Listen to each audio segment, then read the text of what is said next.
PM Narendra Modi की मां हीराबा के लिए आम आदमी पार्टी के गुजरात प्रमुख गोपाल इटालिया के अपशब्द कहने के मामले पर बड़ा विवाद पैदा हो गया है।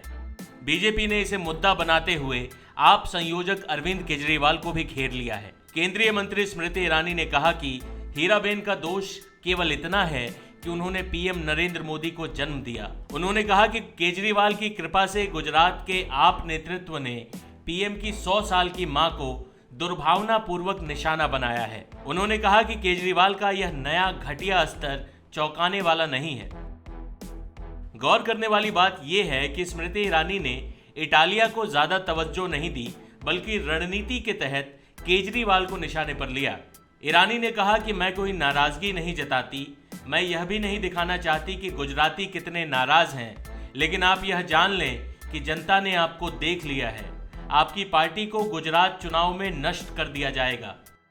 स्मृति ईरानी का यह बयान इस ओर साफ तौर पर इशारा करता है कि बीजेपी ने पीएम मोदी पर हुए व्यक्तिगत हमले को गुजरात चुनाव का प्रमुख मुद्दा बना लिया है और बीजेपी के निशाने पर अब आम आदमी पार्टी है। लेकिन क्या पीएम नरेंद्र मोदी पर हमला करके आम आदमी पार्टी वही गलती कर रही है जो कभी कांग्रेस ने किया?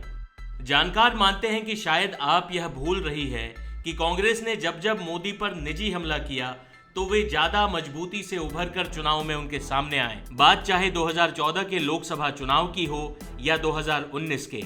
जब जब कांग्रेस ने सीधे मोदी पर हमला किया, बीजेपी ने उसी से कांग्रेस पर पलटवार किया।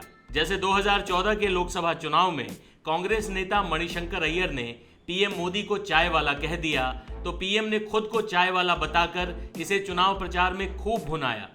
मणिशंकर अय्यर ने कहा था कि वे कभी प्रधानमंत्री नहीं बनेंगे, उन्हें चाय की दुकान ही खोलनी पड़ेगी। बीजेपी के इलेक्शन कैंपेन में चाय वाला सबसे ऊपर रहा। आखिरकार 2014 के चुनावी नतीजों ने बता दिया कि अय्यर का यह बयान कांग्रेस पर कितना भारी पड़ा है। इस चुनाव में बीजेपी को 282 सीटें हासिल हुई थी और नरेंद्र मोदी पहली बार पीएम बने।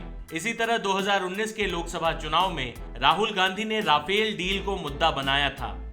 उन्होंने इसी डील में पीएम मोदी पर भ्रष्टाचार का आरोप लगाते हुए हमला किया। राहुल गांधी ने पीएम को निशाना बनाते हुए एक रैली में नारा दिया, चौकीदार चोर है।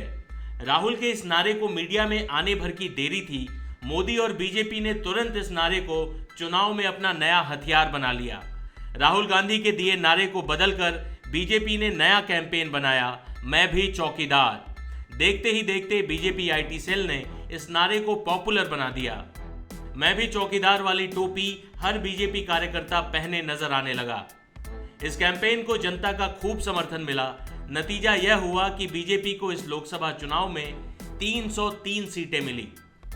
गुजरात चुनाव में भी बीजेपी इसी रणनीति पर काम करते हुए आगे बढ़ रही है। गुजरात में अपनी जड़ें जमाने की कोशिश में आम आदमी पार्टी ने जैसे ही सीधे मोदी की मां को लेकर बयान दिया, बीजेपी ने इसे मौके के तौर पर लिया और एक बार फिर वही रणनीति अपना ली है जो उसने कांग्रेस के लिए किया था, यानी विरोधी के हथियार से उसी पर वार की रणनीति।